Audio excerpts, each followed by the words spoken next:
Kemudian saya share screen.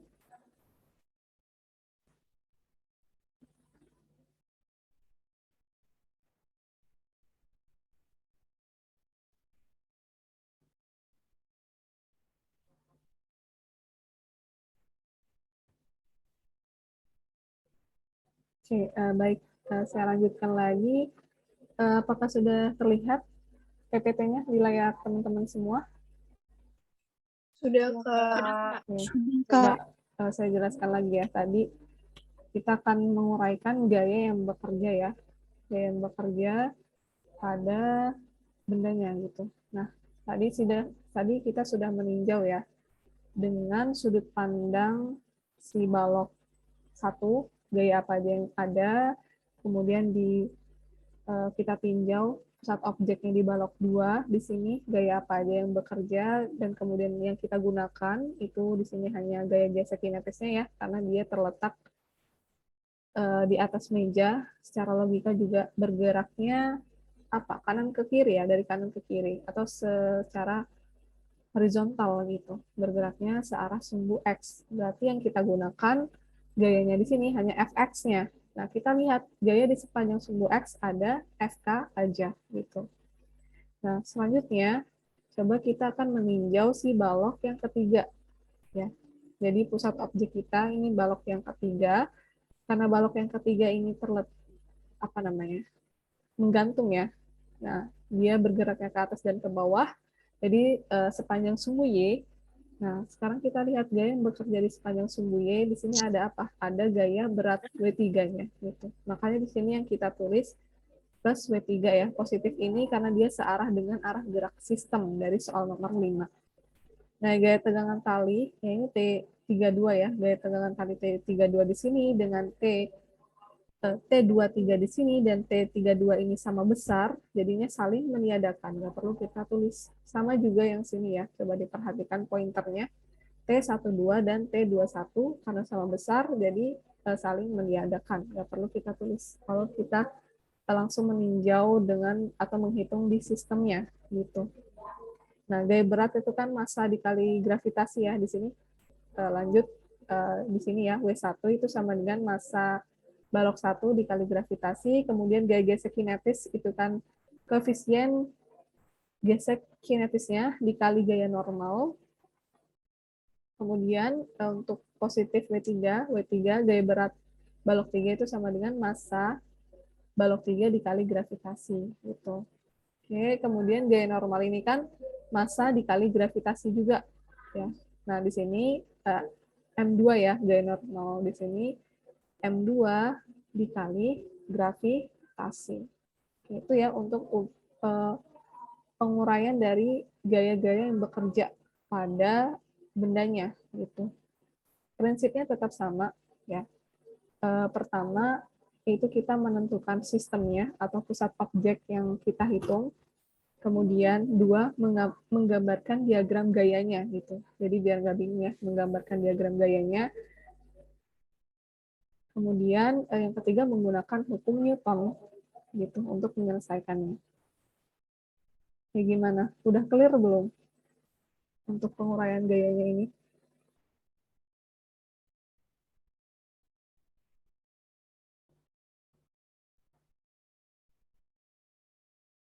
Tadi yang nanya gimana? Masih bingung nggak?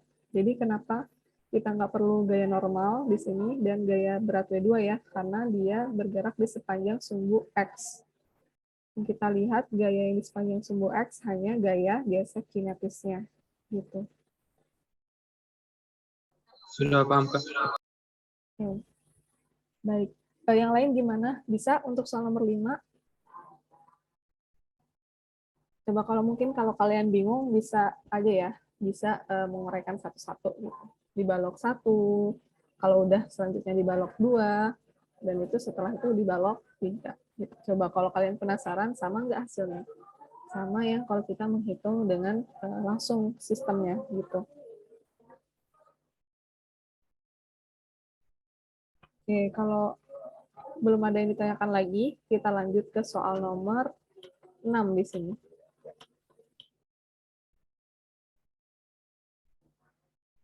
Nah, soal nomor 6 ini ya spesial lah ya. Jadi dari soalnya, jadi ini kan soal tutorial tuh sama ya, PPB, seluruh PPB gitu, kecuali klaster ya. Kalau untuk tahun ini ada klaster A, klaster B, sama klaster C gitu. Jadi sama soalnya. Nah, untuk soal nomor 6 ini agak kurang suka juga ya saya, karena nggak ada pengantarnya gitu. Langsung di sini kita tahu ya. Jadi di sini kasusnya ada apa sih ini namanya?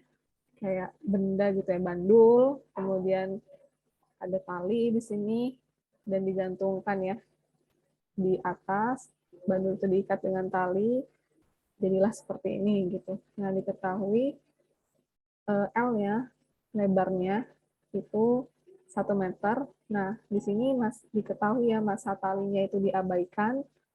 Kemudian massa dari bandulnya itu 500 gram. Kemudian kita konversi ya 0,5 kilogram gitu. Kemudian di sini kan dia membentuk theta gitu, sudut theta yang besarnya 10 derajat. Nah, kemudian gravitasinya itu 10 meter per second kuadrat. Yang ditanyakan adalah tegangan tali, kemudian percepatan radialnya, dan kecepatan bendanya. Gitu. Oke, coba sekarang kan kita udah punya nih sistemnya kayak gini gambarnya. Yang kedua, apa? Menggambarkan diagram gayanya dari sistem yang kita punya. Ini ya, gambar diagram gayanya. Di sini ada tegangan tali, kemudian eh, dia juga punya gaya berat ya, mengarah ke bawah, W-nya ini. Kemudian di sepanjang, coba diperhatikan pointernya juga, di sepanjang sumbu Y ini ada TY, gaya tegangan tali TY, yaitu sama dengan T cos theta. Gitu. Nah, untuk di sepanjang sumbu X, ya, gaya tegangan tali TX, itu sama dengan T sin theta. Nah, ini di diagram gayanya. Oke, kalau sudah kita menggambarkan diagram gayanya, kita menggunakan hukum Newton untuk menyelesaikan apa sih yang ditanya dari soalnya. Nah, di sini yang ditanyakan ada tegangan tali, percepatan radial, dan kecepatan bendanya. Oke, sekarang kita akan bahas dulu yang tegangan talinya. Ya. Nah, tegangan talinya di sini coba diperhatikan untuk solusinya.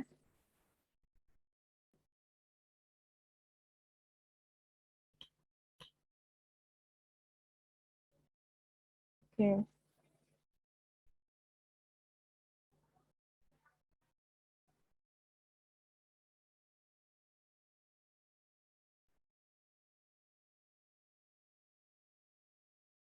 Oke, ini tegangan talinya ya.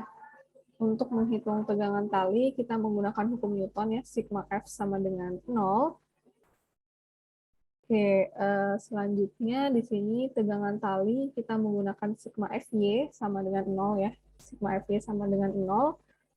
Nah, kita lihat di sini, di sepanjang sumbu Y ini, ada gaya apa aja sih yang bekerja? Ada Ty ya, tegangan tali Ty, dan gaya beratnya. Tegangan tali Ty-nya positif, gaya beratnya negatif ya, karena dia mengarah ke bawah, mengarah ke bawah sumbu Y negatif, makanya negatif. Nah, Ty minus W sama dengan 0, jadi persamaan yang kita punya, gaya tegangan tali Ty sama dengan W. Ty itu kan T cos theta, kemudian W itu massa dikali gravitasi. Oke, T cos theta, tetanya kita masukkan 10 derajat. Di sini tinggal kita masukkan aja nilai dari masing-masing komponennya. Masanya 0,5 kg, gravitasinya 10 meter per second kuadrat. Oke, cos 10 berapa? 0,98. Kemudian 0,5 dikali 10, 5 Newton. Kita punya di sini ya, tegangan talinya sama dengan 5,102 Newton. Oke, ini untuk tegangan talinya. Jangan lupa ya, untuk menuliskan satuannya. Gitu, karena ini fisika. Oke, kita lanjut dulu. Oke, untuk tegangan tali kita sudah selesai ya, sudah clear. Dan selanjutnya percepatan radial di sini. Dengan menggunakan hukum 2 Newton ya, sigma F sama dengan M dikali percepatannya. Nah, percepatan karena dia apa ya, lintasannya lingkaran gitu, si pendulum ini kan bergerak lintasannya lingkaran gini, berarti ada percepatan apa namanya, sentripetal. Nah, percepatan sentripetal itu sama dengan percepatan radial ya. Nah, di mana percepatan radial itu sama dengan V kuadrat per R gitu. Nah, kalau dia percepatan tangensial ya, kalau percepatan tangensial itu sama dengan alfa dikali tetanya gitu. Nah, di sini yang ditanya adalah percepatan radialnya. Kemudian kasusnya ada di pendulum yang digantung ya. Kemudian dia membentuk sudut theta gitu di sini gitu. Oke, dengan menggunakan hukum 2 Newton, sigma F sama dengan massa dikali percepatan sentripetalnya. Jadi di sini karena dia apa ya, bergeraknya tuh di searah sumbu X, maka kita langsung meninjaunya ya, sigma Fx sama dengan massa dikali percepatan radialnya gitu. Nah, di sepanjang sumbu X ini ada apa aja yang bekerja? Ada T sin theta gitu. Sama dengan massa dikali percepatan radial. Karena dari persamaan ini kita akan mendapatkan ya, untuk menghitung percepatan radial itu sama dengan T sin theta dibagi massanya. Oke, dari sini tinggal kita masukkan aja nilai dari masing-masing komponennya. Tegangan talinya nilainya 5,102 Newton yang sudah kita cari sebelumnya. Kemudian tetanya 10 derajat dibagi masanya 0,5 kg ya. Dan massa dari si apanya ini? Apa sih tadi saya bilang pendulumnya ya? Atau bendanya lah. Ya. Bandul. Oh ya, bandul ya. Lupa bandulnya ya. Oke, bandulnya 0,5 kg. Oke, sin 10 itu 0,17. Nah, dari sini kita punya ya percepatan radialnya sebesar 1,77 meter per second kuadrat. Gitu. Oke, kita sudah dapat nih percepatan radialnya. Selanjutnya ke kecepatan bendanya. Nah, kecepatan benda di sini karena dia lintasannya lingkaran ya, melingkar gini, maka percepatan atau percepatannya itu percepatan radial yang kita punya, yang kita pakai. Jadi percepatan radial kan kita tahu ya, kecepatan kuadrat dibagi R-nya. Gitu, dibagi R-nya. Nah, sehingga di sini V kuadrat sama dengan percepatan radial dikali R. Oke. Kemudian karena dia kuadrat ya, biar hilang, jadi diakarkan. V sama dengan akar dari percepatan radial dikali R-nya. Nah, V sama dengan percepatan radialnya kan 1,77, yang udah kita cari sebelumnya, 1,77 meter per second kuadrat, kemudian dikali R ya. R ini apa ya, jari-jari atau panjang lintasannya ya. Jadi R ini itu dari L-nya, lebarnya ya 1 meter, ya 1 meter. Nah, karena dia di sini membentuk sudut theta, berarti L dikali sin theta gitu. Jari-jarinya ya. L-nya 1, sin theta. Tetanya 10 derajat. Jadi 1 dikali sin 10 itu 0,17.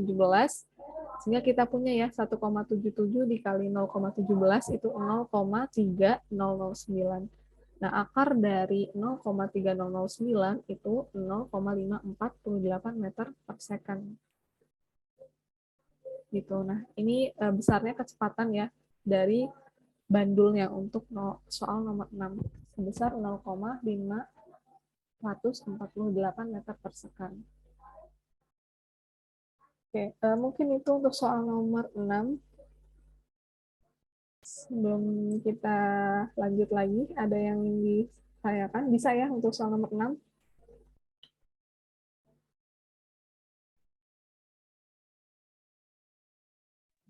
Bisa, Kak, bisa. Ya, bisa. Ya, ini masih basic ya untuk tutorial yang keempat. Agak lebih mudah sedikit dari pertemuan yang ketiga kemarin gitu. Jadi harusnya bisa paham lah untuk di soal tutorial yang keempat ini. Gitu ya. Jadi pertemuan ketiga dan pertemuan keempat masih tentang dinamika dengan hukum-hukum gerak oleh Newton. Jadi capaiannya kalian bisa menyelesaikan soal dinamika yang sistemnya seperti ini ya. Kan jadi kasusnya tadi kan ada beda-beda ya, ada yang balok di atas bidang datar, kemudian balok di atas bidang miring, kemudian ada katrol yang balok yang dihubungkan dengan katrol, dan tali juga gitu. Kemudian ini ada bandul yang dihubungkan dengan tali juga gitu. Jadi harapannya kalian bisa menyelesaikannya untuk kasus atau sistem yang seperti itu gitu. Kemudian kalian bisa menentukan sistemnya atau pusat objek yang akan kalian lihat gitu ya. Dari pusat objek yang akan kalian lihat, kalian bisa menguraikan gaya-gayanya gitu yang bekerja pada benda tersebut. Dan selanjutnya menggambarkan diagram gayanya. Setelah menentukan sistem atau pusat objek bendanya, kalian bisa menentukan gaya-gayanya dengan menggambarkan diagram gayanya. Yang ketiga, itu menggunakan hukum-hukum Newton gitu ya. Jadi saya review sedikit lagi. Jadi untuk hukum 1 Newton itu digunakan saat sistem itu dalam keadaan diam atau setimbang gitu. Biasanya menggunakan hukum 1 Newton, hukum 2 Newton, itu kalau misalnya benda itu bergerak, ini kan punya percepatan, nah itu menggunakan hukum 2 Newton. Kalau hukum 3 Newton itu contoh kasus khusus ya, jadi F aksi sama dengan minus F reaksi kalau ketika ada dua benda yang saling bersentuhan, gitu sih reviewnya ya. Oke.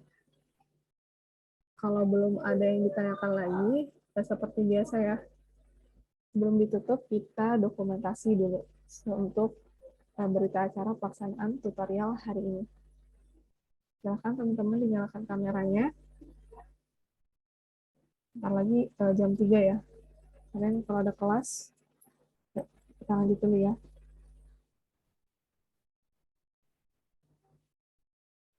Oh ya, jangan lupa ya untuk mengisi presensi kehadiran. Silahkan kalau memang udah selesai catatannya bisa langsung mengisi presensi kehadiran, nggak perlu ditunda-tunda, takutnya ada terkendala kalau pengumpulannya deadline gitu. Silahkan mengisikan yang hadir, mengisikan presensi kehadiran di Google Form, linknya ada di deskripsi WhatsApp grup kelas ya. Nah, kita dokumentasi dulu, coba dinyalakan kameranya, yang belum menyalakan kameranya. Oke, di tempat saya di sini ada 3 slide ya. Jadi akan 3 kali pengambilan gambar. Siap-siap semuanya. Kan nggak tahu nih kalian ada di slide keberapa. Jadi siap-siap aja semuanya. Oke, untuk slide yang pertama. Siap ya? 1, 2, 3. Senyum. Oke, sebentar.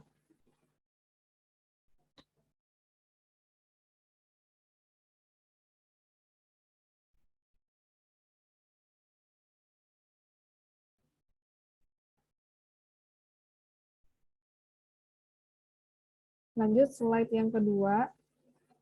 Siap-siap semuanya. 1, 2, 3. Senyum. Bentar. 1, 2, 3. Oke, tunggu ya.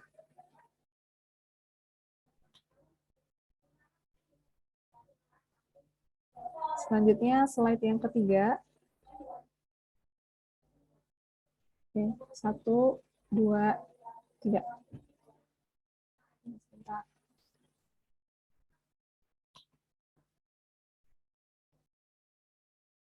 Oke, sebelum ditutup, ada yang ditanyakan atau cukup?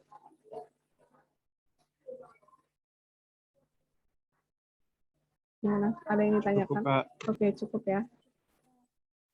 Oke, mungkin cukup untuk pertemuan keempat hari ini. Gitu. Jangan lupa mengisi presensi kehadirannya bagi yang hadir. Saya tutup ya. Demikian kelas tutorial hari ini, pertemuan keempat. Semoga yang sedikit tadi dapat bermanfaat. Apabila ada salah kata, saya mohon maaf. Saya akhiri. Wassalamualaikum warahmatullahi wabarakatuh. Selamat siang semuanya. Selamat melanjutkan aktivitas. Waalaikumsalam warahmatullahi wabarakatuh. Warahmatullahi wabarakatuh, Kak.